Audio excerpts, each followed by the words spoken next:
अब बारी आती है सेकेंड टाइप ऑफ सेंटर की ट्रायंगल के अंदर, कौन सा? Incentre. The point of intersection of the three angle bisector is called incentre. यहाँ पे एंगल बाइसेक्टर की बात की गई है, तीन एंगल बाइसेक्टर, ट्रायंगल है, तीन एंगल बाइसेक्टर होंगे, लेकिन उससे पहले समझते हैं कि एंगल बाइसेक्टर एक्चुअल में होता क्या है। What is angle bisector?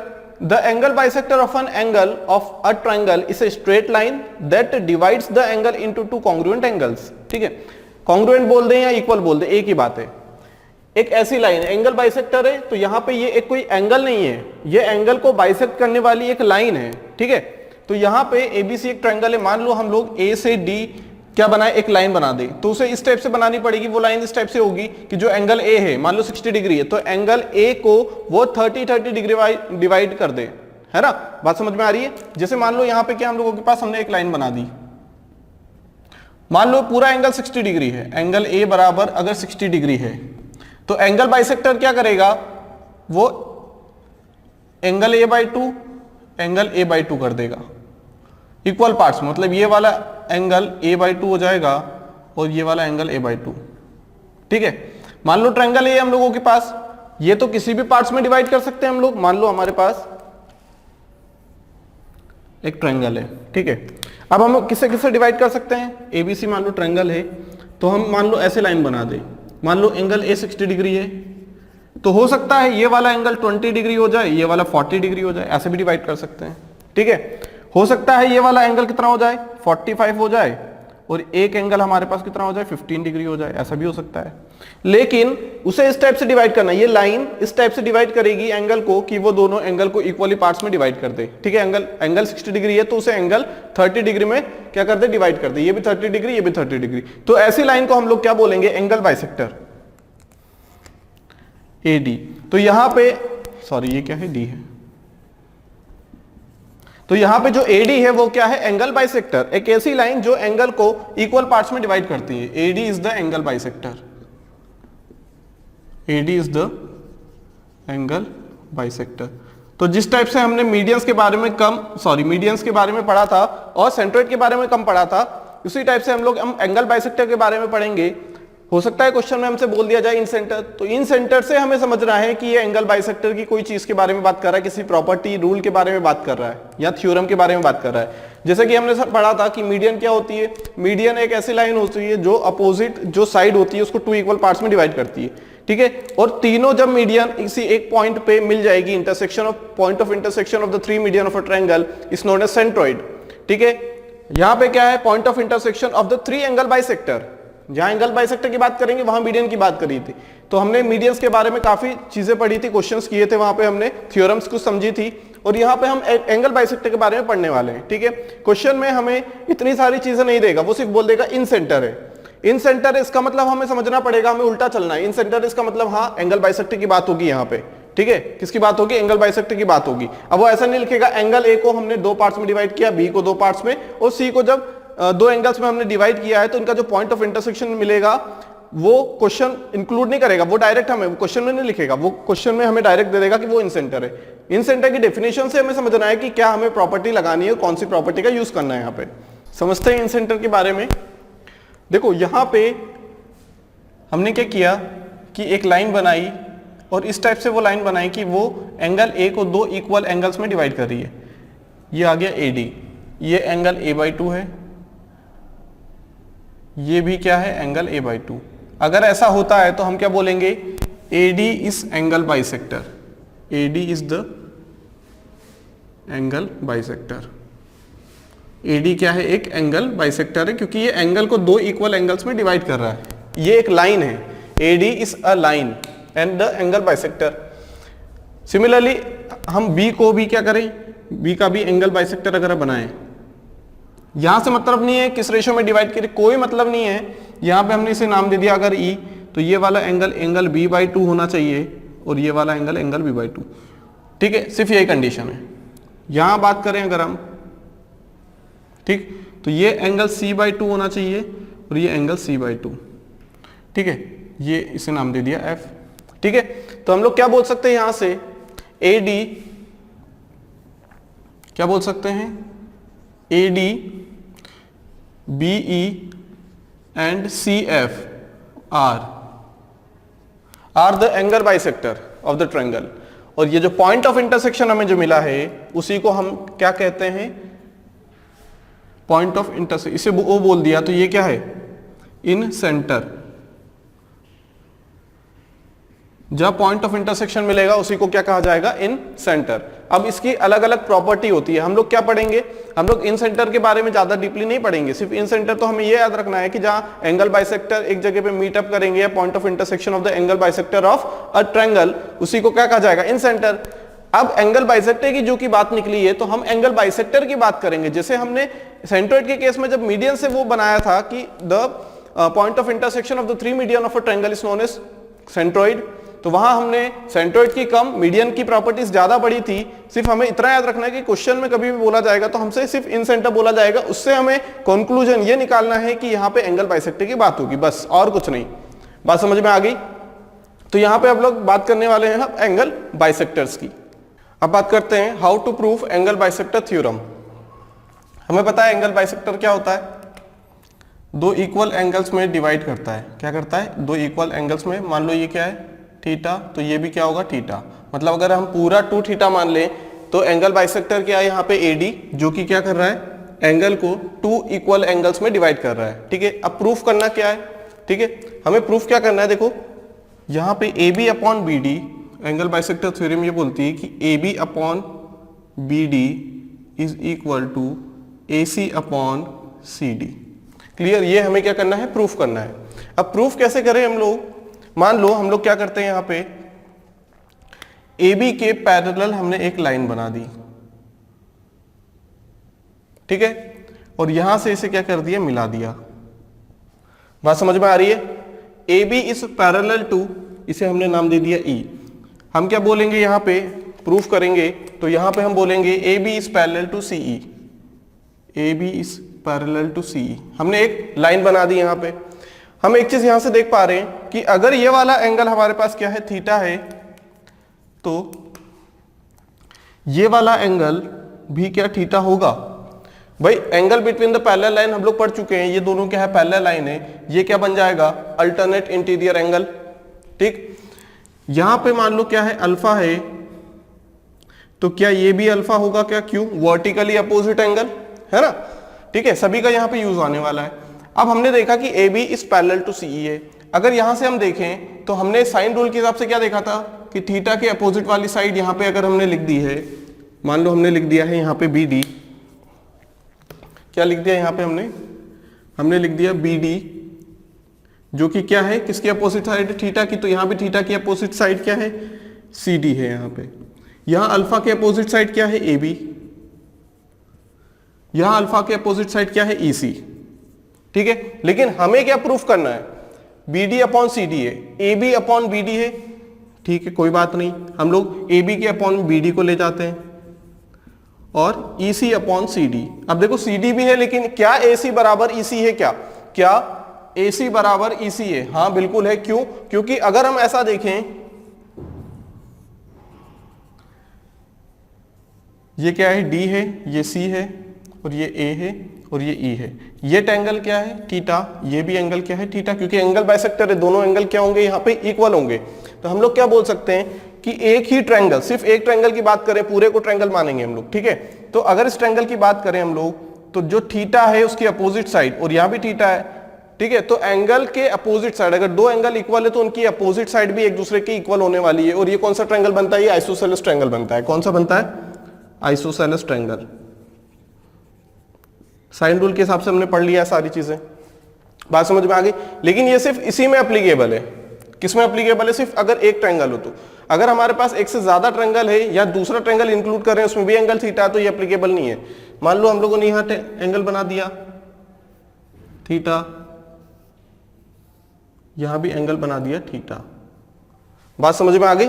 इसका मतलब हम ये नहीं बोल सकते कि ये वाली जो लेंथ है, मान लो इसे एबीसी बोल दिया हमने और इसे डीईएफ बोल दिया। हम यहां से ये नहीं बोल सकते कि BC is equal to EF, क्योंकि ये दोनों अलग अलग ट्रायंगल है। क्या पता भले ही एंगल बराबर हो, लेकिन हो सकता है ये इतनी बड़ी लेंथ जा रही हो, तो क्या ये बराबर है क्या? एंगल तो वही रखा हमने, लेकिन क्या इसकी जो लेंथ है EF, लेकिन क्या इसकी जो लेंथ EF है वो क्या बराबर है क्या इसके? नहीं है। और लंबा ले जा सकते हैं इसे, तो यहां तक ले जा सकते हैं। तो क्या यह वाली लाइन इसके बराबर है क्या? एंगल तो थीटा है, तो ये एप्लीकेबल है सिर्फ एक ही ट्रायंगल में। किसमें? सिर्फ एक ट्रायंगल की बात करें तभी एप्लीकेबल रहने वाली ये चीज, ठीक है। मान लो इस टाइप से भी अगर हमारा ट्रायंगल बन चुका है, मान लो ये वाला ट्रायंगल है हम लोगों का, मान लो हमने ये थीटा मान लिया, तो क्या ये भी थीटा होगा? बिल्कुल थीटा होगा ये, ठीक है। तो यहां से मान लो हमने ये वाला ट्रायंगल भी बना दिया, जुड़ा हुआ है, ये क्या है? इसी साइड के ऊपर एंगल बन रहा है। देखो ये थीटा भी है, यहां भी थीटा है, लेकिन क्या ये वाली साइड, इसके अपोजिट वाली साइड ये, इसके अपोजिट वाली साइड ये, क्या ये बराबर है क्या? नहीं है, है ना। तो एक ट्रायंगल के अंदर की बात करते हैं। अब किसी को ऐसा लग सकता है कि भाई ये तो क्या है, अलग अलग ट्रायंगल है। नहीं, हम एक मान सकते हैं ना उसे। अगर एंगल यहां पे थीटा हो जाता हम लोगों का, तब हम कुछ नहीं बोल सकते थे, तब हम कुछ नहीं बोल सकते थे यहाँ पे, क्योंकि हो सकता है यहाँ पे एंगल थीटा हो तो ये कितना भी लंबा जा सकता है, यहाँ पे ऐसे जा सकता है, ठीक है। कोई भरोसा नहीं है, हम कुछ नहीं बोल सकते इसके बारे में। लेकिन अगर एक ही ट्रायंगल हम उसे मान लें, एक ट्रायंगल अगर बना पा रहे हैं हम लोग, तो हम क्या करेंगे वहां से? आइसोसेलेस ट्रायंगल, या फिर हम क्या बोल सकते हैं उसे? साइन रूल वहां से लगा के हम लोग बोल सकते हैं कि यहाँ पे क्या है हम लोगों के पास, जो AC है, जो AC है वो बराबर CE है। रीजन क्या देंगे हम लोग यहाँ पे? रीजन देंगे कि sides opposite to equal angles are equal. क्या? Side opposite to equal angles are equal. सिर्फ इतने से बात बनेगी नहीं। इन अ ट्रायंगल, अगर एक ही ट्रायंगल की बात करें तब ऐसा होगा, दूसरे ट्रायंगल की हमने देखा बात करेंगे तो ऐसी चीज नहीं लिख सकते। तो हम लोग यहाँ क्या लिख सकते हैं? इसी को ऐसे लिख सकते हैं। इसका मतलब हमने क्या प्रूफ कर दिया? AB upon BD is equal to, इसी की जगह हमने AC लिख दिया, AC अपॉन CD। आ गया? AB upon BD equal to AC upon CD। ये हमने क्या कर दिया? एंगल बाइसेक्टर का प्रूफ कर दिया। अब देखते हैं किस टाइप के क्वेश्चन पूछे जाते हैं एंगल बाइसेक्टर थ्योरम से।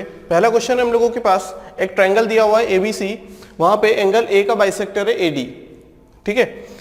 32 डिग्री है, 32 डिग्री है, हमें उससे कोई मतलब नहीं है कि कितना डिग्री बना हुआ है, हमें सिर्फ इससे मतलब है कि क्या वो एंगल बाइसेक्टर है एंगल A का। हाँ बिल्कुल है, 32 डिग्री यहाँ भी है, 32 डिग्री यहाँ है। अगर वो थीटा और थीटा देता तो भी कोई दिक्कत वाली बात नहीं थी, हमारा काम हो जाता। हमें सिर्फ इतना समझना है कि एंगल बाइसेक्टर थ्योरम क्या हम यहाँ पे लगा सकते हैं या नहीं, ठीक है। हमें क्या पता है कि एंगल बाइसेक्टर थ्योरम में AB अपॉन BD लिखना पड़ेगा हमें, है ना। AB अपॉन BD, अगर ये एंगल बाइसेक्टर है तो, और ये लिखना पड़ेगा AC upon DC, AC upon DC। अब AB की वैल्यू हमें पता है 24 है, BD की वैल्यू हमें पता है 6 है, AC की वैल्यू हमें 18 पता है, और DC की वैल्यू नहीं पता, ठीक। तो DC की वैल्यू यहां से कितनी आ जाएगी? 4.5, यही होगी, ठीक है। 4.5 सेंटीमीटर। पूछा क्या गया है? BC की लेंथ पूछी गई है, तो BC बराबर कितना होगा? BD plus DC। एकदम आसान क्वेश्चन है। BD हमारे पास गिवन है 6 और DC है 4.5, अभी हमने निकाला, कितना आ जाएगा? 10.5। किसी में भी हो, सेंटीमीटर में हो, मीटर में हो, मिलीमीटर में हो, ये यूनिट है BC। 10.5 क्या रहेगा इसका आंसर? सेंटीमीटर में तो सेंटीमीटर में, कोई और यूनिट है तो कोई और यूनिट का यूज करेंगे, ठीक। क्वेश्चन नंबर 2 देखते हैं किस टाइप का क्वेश्चन आता है। इन अ ट्रायंगल ABC, यहाँ पे डायग्राम दिया हुआ था, यहाँ पे डायग्राम नहीं दिया हुआ है, हमें समझ के क्वेश्चन को डायग्राम बनाना पड़ेगा। In triangle ABC, AD is the angle bisector, AD bisects angle A, मतलब AD क्या है? एंगल बाइसेक्टर है एंगल A का, which meets BC at D. If BC equal to A, AC equal to B and AB equal to C, then what is the value of DC? Triangle बनाने की कोशिश करेंगे हम लोग।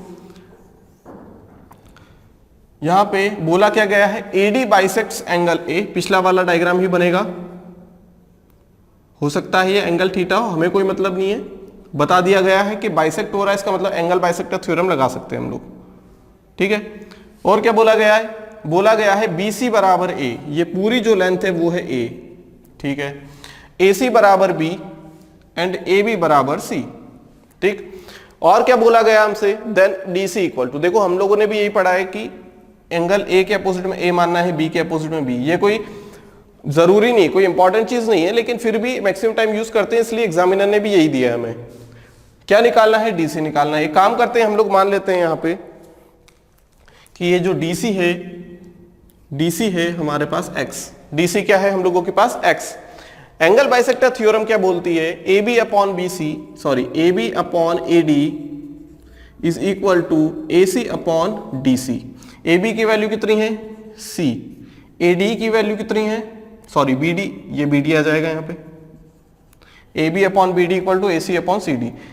तो BD की वैल्यू कितनी है, A माइनस एक्स होगी, होगी नहीं होगी, पूरा x है, पूरा A है, ये x हो गया, तो ये A माइनस एक्स ही तो रहेगा, दोनों को ऐड करेंगे तो A आएगा, तो ये A माइनस एक्स। AC की वैल्यू B है और DC की वैल्यू हमने x मान ली। ठीक है, बात समझ में आ गई। कितना आ जाएगा, CX बराबर AB माइनस BX। BX को यहां लेके आएंगे तो B plus C, x common निकलेगा AB, तो x की value AB upon B plus C।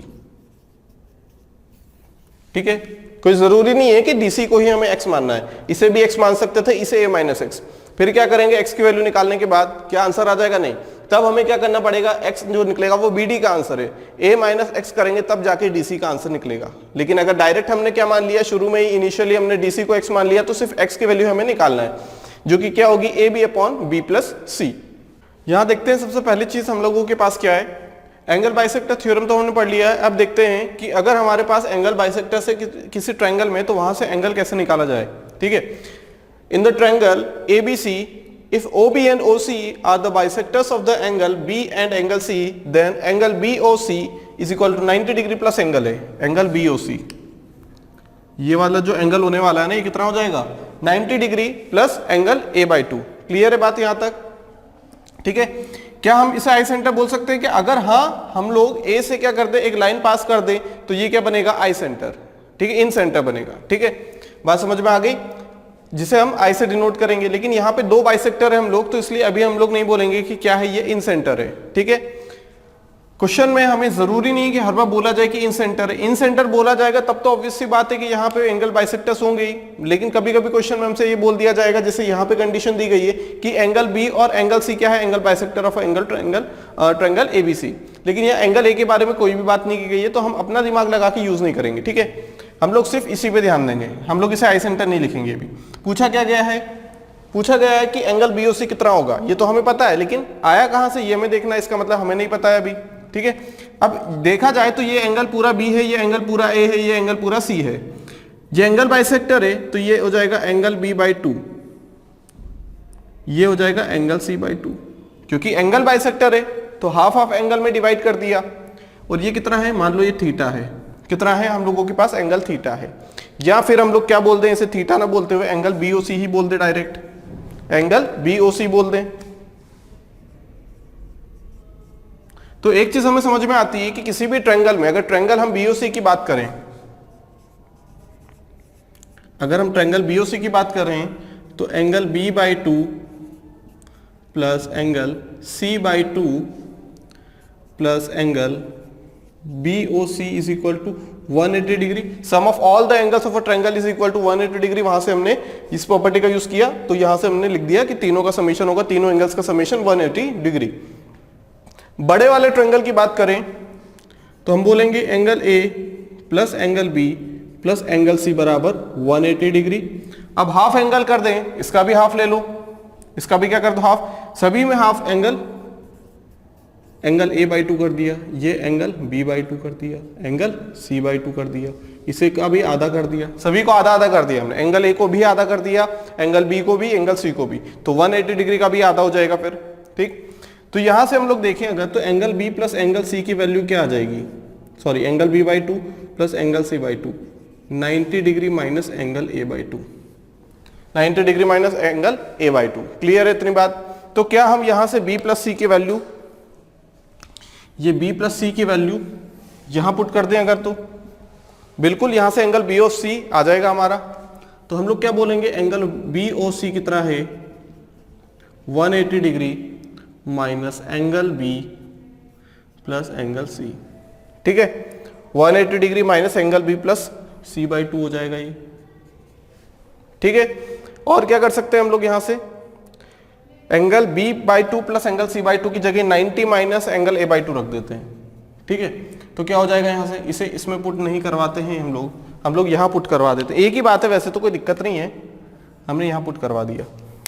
कितना आ जाएगा, 180 माइनस 90 डिग्री कितना होगा, 90 डिग्री, और वहां भी माइनस है, यहां भी माइनस है, तो minus minus plus angle A/2, तो एंगल बी ओ सी कितना आ जाएगा, angle 90 degree plus half angle A, मतलब ए मान लो कितना है 30 डिग्री है, तो एंगल ए कितना हो जाएगा a by 2 15 degree.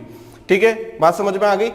Angle a by 2 लिखे या फिर एंगल a बाई 2 लिखे, एक ही बात है। ठीक है, बात समझ में आ गई। ये सिर्फ एंगल है। तो यहां से ये प्रॉपर्टी क्या बोलती है कि अगर एंगल BOC निकालना है हमें, तो हम लोग क्या करेंगे, हम लोग करेंगे 90 degree plus angle a by 2, 90 degree है प्लस एंगल a बाई 2। बात समझ में आ गई।